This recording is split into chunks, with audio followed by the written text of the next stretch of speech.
Avraham is ready to find a wife for his son Yitzchak.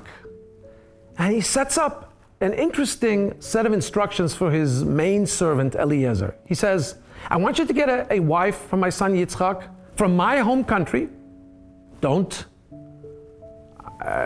consider that I'll marry my son to a girl from the country we're living in now, but I don't want my son to go back to that country. I want you to bring the girl to this country. So we got to understand, you would imagine that Avraham wanted his son to marry a girl from the country he came from because they must have had good nature. They must have been really good people, and he wanted to get that same bloodline. But if that's the case, why would he be so against Yitzchak going to that country? Why would he want his son's wife to be brought to this country where they're living?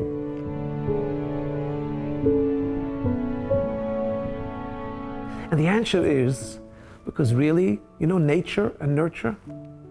By nature, the people from Abraham's family, from whence he came, that was the nature that Abraham was looking to find a wife for his son. But Abraham had left that country. He hadn't nurtured that society to the extent that they were Abrahamic in their belief in one God. The place that Abraham had nurtured was the place he was now living in. So he wanted the best combination to get somebody of the family that he had left behind, because they had a tremendous nature, benevolent nature, good nature. But bring him to the place we're currently living, because this is the place where Abraham has made his mark, where he has nurtured the people so that the name of God is prevalent, the name of God is well known. What does this tell us? This tells us we need to be mindful of both aspects. We need to make sure that we try and create a second nature, if it's not our first nature, to be the best possible people.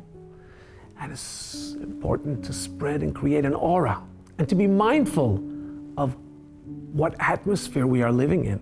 It's not enough to have a good nature. It's not enough to come from a good background. It's not enough.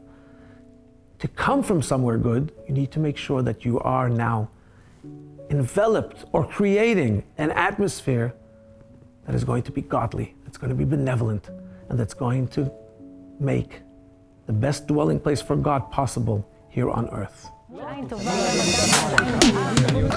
of Wisdom. Sub-brief and life-changing moments. Join us. Subscribe to Moment of Wisdom channels on YouTube, Telegram, Facebook, Instagram, and WhatsApp.